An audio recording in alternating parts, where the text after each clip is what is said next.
NBA Western Conference tier ranking. And the bottom tier, the fifth, we'll call it, we've got the Rockets and we've got the Spurs. I'm a big fan of what the Spurs are doing. They are tanking excellently. Excellent to get Victor Wembanyama. They've shut guys down. They've had their best player, arguably, in Devin Vassell undergo arthroscopic knee surgery. And they're actually maintaining stability in the process, unlike the Rockets in recent seasons. In the fourth tier, the one above it, we have the Trailblazers, who stink. The Mhm. Jazz, who are not really trying to win, though they are the current 9th seed at I like 31 it. and 31. And then in my third tier, we have a good amount of teams. I would put OKC with Utah and Portland.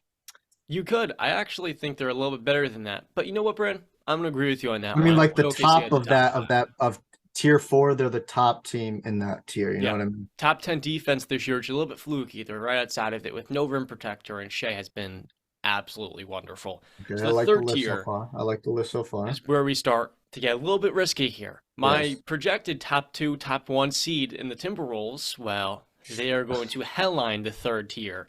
Minnesota, man, they play the Warriors tonight. It's been a frustrating year for T-Wolf fans. I mean, the Timberwolves have 8 losses to the 5 worst teams in the NBA this season.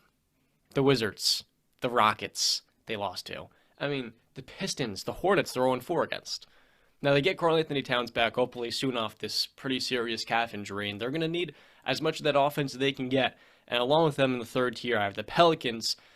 Jay Wright says it often, Zion can't stay on the floor, and that's the biggest issue with this team. And we still don't know if they have enough shooting, enough rim protection, or enough wing defense, or two-way versatility as well. So there's a lot of questions with that team we're not going to be able to really answer for even longer. And the last team I have with them in the third tier, that might be it.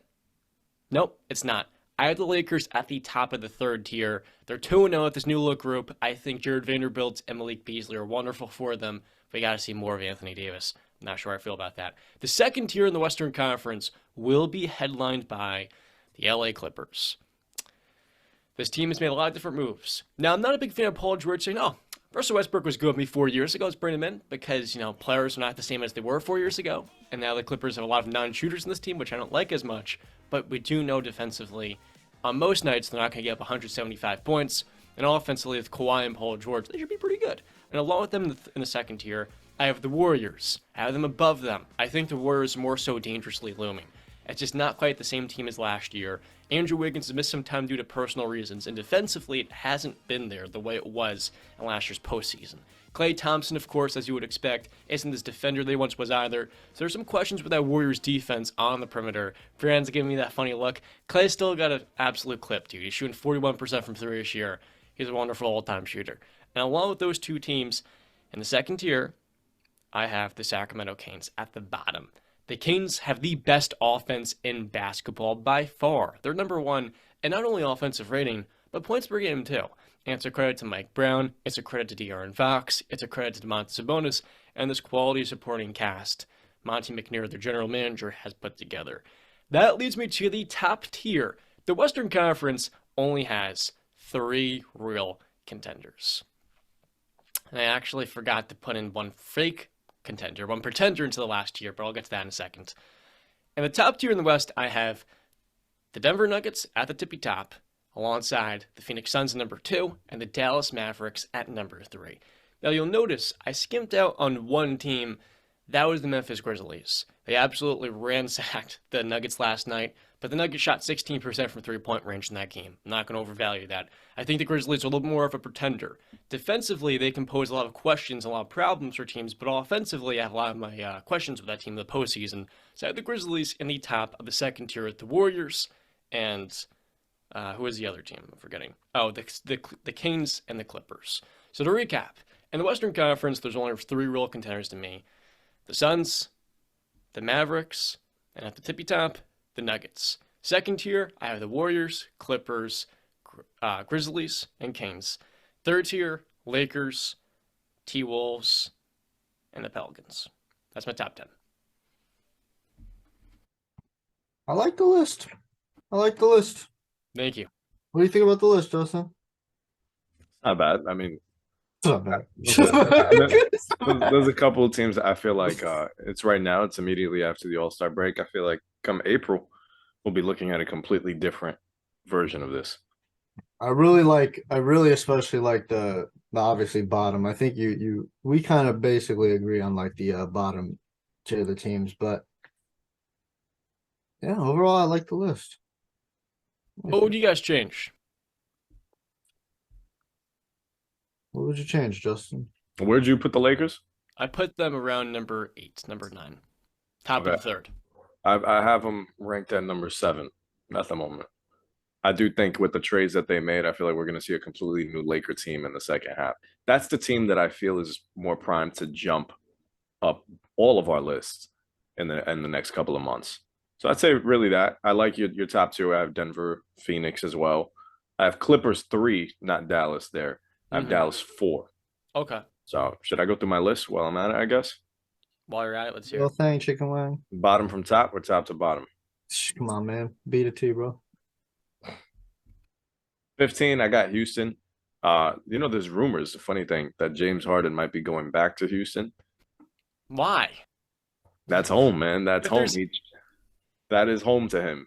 So apparently he still trains there. He even works out in their facility in the off season. So there's a possibility James Harden might be going back to Houston. 14, I got San Antonio, which is so weird to say because of so many years of dominance and fielding good teams. This just isn't a real Popovich team to me. At 13, I got Utah. Utah is in this phase where they're rebuilding, but they have some good pieces there. So I wouldn't even say rebuilding because they're doing a great job just retooling. So at 12, I'm going to go Portland. Portland has always been just in this purgatory where they're not going anywhere and they're not going downhill, they're not going up. They're just right in this place where there's no development. It's just the same old Portland Trailblazers. They're at 12. 11, I got OKC. I love what they're doing. Shea could be a possible MVP candidate with the numbers that he's putting up this year. So I'm going to put them at 11, but for years to come, I think we'll be talking about OKC as a potential contender in the Western Conference. At 10, I got the Pelicans. More so, there's no Zion. So we can never see this team's true potential without their number one star on the court. Watching them last night, the second Brandon Ingram or CJ McCollum gets cold, that team has no firepower whatsoever. I got the Pels at 10. At 9, the defending champion Golden State Warriors, which is a shame because, you know, going into the season, you probably expect them to be contending for a title, but they've dropped off tremendously. Their road record is disgusting. I don't know how much better this team can be. I don't want to doubt them and say they can't go on a run because I got too much respect for their dynasty. But at the moment, I have them at 9. At number 8, I have Minnesota. We all had high hopes for them going into the season. John had extremely high hopes going into the season. But I do think that they're finding their way. I think they will have an opportunity to climb this list. But for now, I have them at 8. And I told you already, at 7, I got the Lakers, the team that I expect to jump maybe 2, 3 spots by the end of the season. And we'll be talking about them as a potential title contender because you can never doubt a LeBron-led team. So I got the Lakers at 7. At number 6, I finally got to put a little respect on it. I'm going to go with Sacramento. Like you said, this is the best offensive team in the NBA. De'Aaron Fox, I think, is leading in all clutch points in the league right now. He's going absolutely crazy. And I think number 2, just a shout out to Jalen Brunson. But number 1 is De'Aaron Fox, and he's really led this squad from the beginning of the year till now. By this time, I already expected them to fall off. I know, because growing up, you don't think the Sacramento Kings are an actual real deal team to worry about. And now you can tell that they're building something smart. They have direction, and they're showing it. I have them at 6. At number 5, I have the big bad Memphis Grizzlies. And I say big bad sarcastically because nobody is actually scared of them. Put Ja on the island, make Ja beat you from shooting the rock, you'll be fine. He can't. So I don't have that much respect for Memphis. I think they're a fun team to watch. I love the attitude and grit that they play with, that people want to hate them. That's awesome. Great for basketball, but not a fan. Number 4, I got Dallas. I love Luka. I love Kyrie. I do think the trade is going to put them over the top. I think they'll be playing. I wouldn't be surprised if they're playing in the Western Conference Finals because of these two. At number 3, I got the Clippers. Just so much respect for Kawhi and PG. Any team led by Kawhi, if he's healthy come playoff time, you have to respect whatever the Clippers are going to do. And the top two, I got 1, Denver, 2, Phoenix. It's going to be interchangeable because when I see Kevin Durant take the floor, a lot can change. I agree with that. To recap, Wolves at 8, Lakers at 7, Kings at 6, Grizz at 5, Mavericks at 4, Clippers at 3, Suns at 2. Minnesota was at 8. Minnesota's at 8. Yep. Yeah. Suns at 2. Yeah. And Nuggets Denver at 1. I respect that. I think that was a very good list. Not bad. Okay. I'm surprised I didn't ruffle any feathers with the Lakers stuff. I'm very high on LeBron. Very high. So, BCAP. What number was the Lakers you had, Justin? 7. Okay.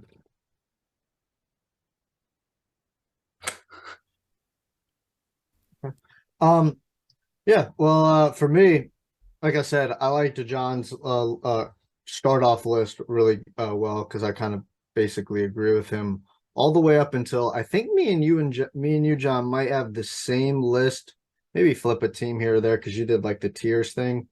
Up until like the 9th team, I believe, if I'm remembering your list correctly. So my list, so obviously the last team is the Rockets, right? We know what they're going for. Spurs, again, we know what they're going for. Utah, while they're in a rebuild mode, their team has actually played a lot better than we all expected.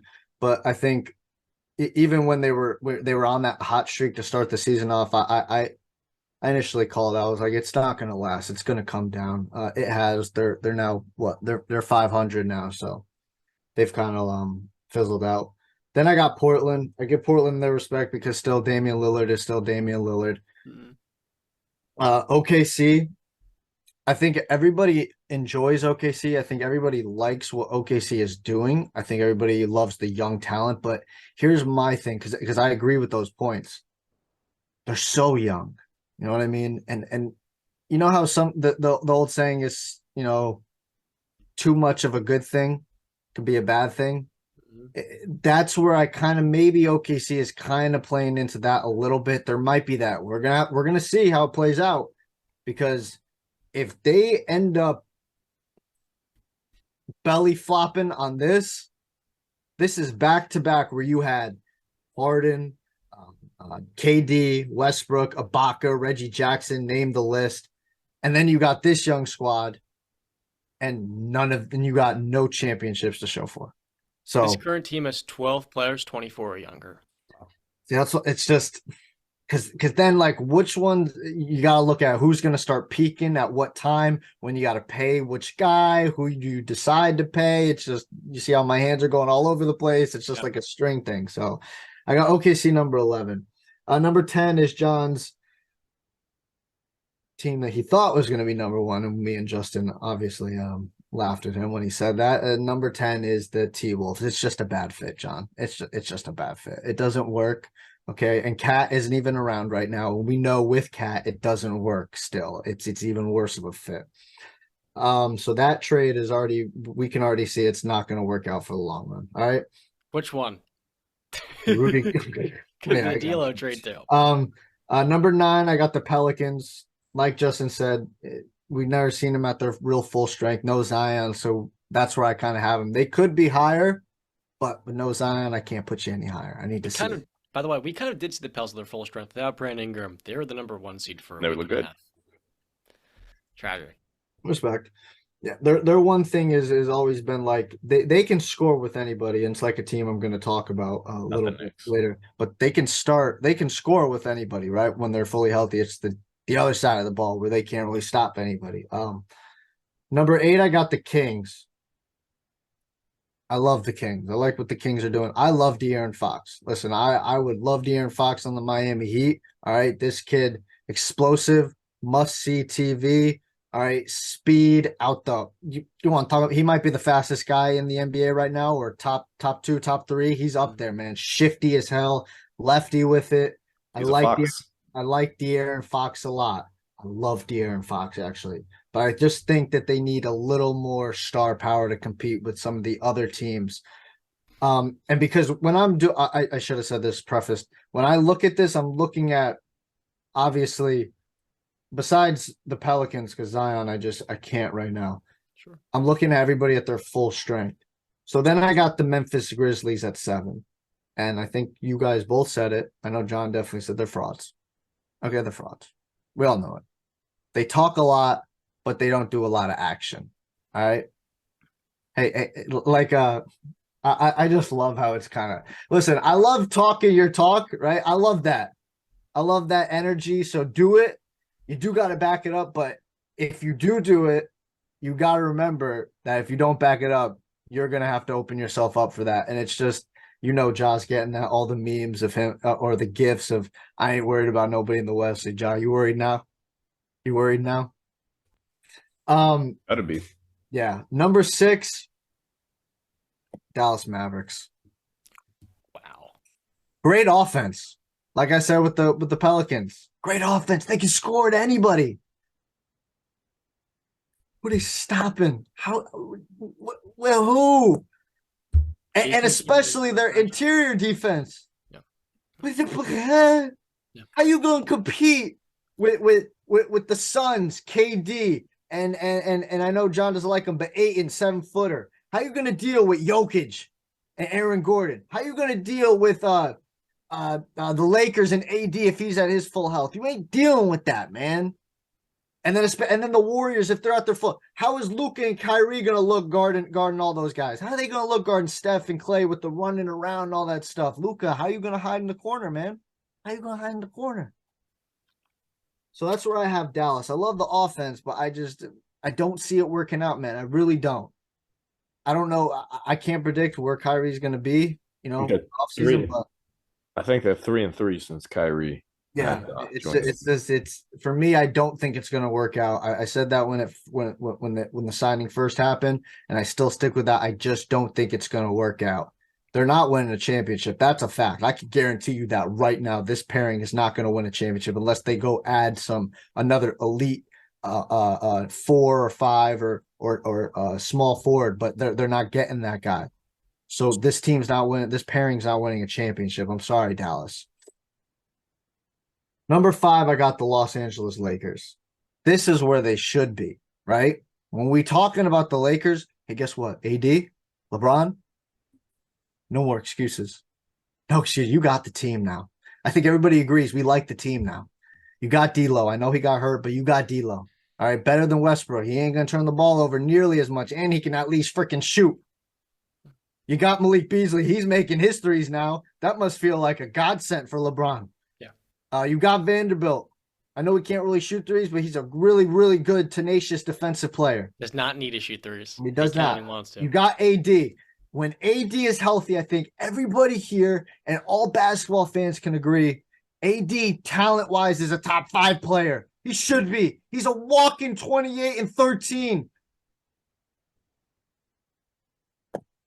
This is where they should be. No more excuses. You're number 5. And low-key, I could see them over the 14 because you got AD and they don't got a big man to guard you. My number 4 team is the Golden State Warriors, and I'm just going to give them their respect there because you can never count them out, like I said. All right? They're the Warriors for a reason. They've proven themselves. They don't need to prove themselves anymore. We shouldn't sleep on them anymore. When Steph gets back, things are starting. I mean, Clay doing his thing. And I think we all know that the defense was going to take a lot longer than the offense to get back for Clay. We all knew that. The defense, I'm sorry, from what I've seen, the little stuff I've seen this season of Klay Thompson, every time I've seen him, he's done a pretty damn good job.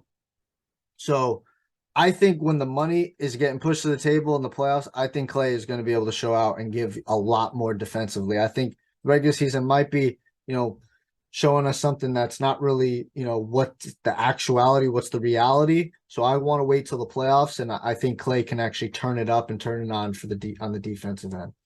Number 3, I got the Los Angeles Clippers. You guys know they were my preseason pick. All right, to win it all. Kawhi, I'm a big Kawhi guy. Love Kawhi. All right, board man gets paid. I love that guy. Russ really knocked down a spot for you, huh? Sick of this, man. I'm sick of this. I'm tired of Paul George. I blame Paul George, and I knew it was Paul George. When the signing happened, I was instantly like, hey, I know it's you, Paul. Your fault. You were the one. You ruined this team. Maybe he'll elevate the team. Yeah, oh, he's gonna elevate. When's the last time he's elevated a team, Justin? When's the last time he's been on a winning team? Things can change. When? How? In what way has he changed his entire career? No, he's gotten worse. He's gotten worse. He's coming He's off. gotten worse from everywhere. 14 assists. 7 turnovers too. You're giving me 7 turnovers. You just bottomed him, huh? And when you're a 29% you are bearing on the worst 3-point shooter in the league. He keeps every day it changes. He's either the worst or the third worst 3-point shooter in the entire league. His free throw percentage is shooting under 70% again. This is a starting point guard in the NBA. What did we say about Lonzo Ball? What did we say about Lonzo Ball? You can't be a starting point guard in the NBA and shoot that bad from the free throw line. Or from 3 or sub 30. It's terrible. Terrible. You're number 3.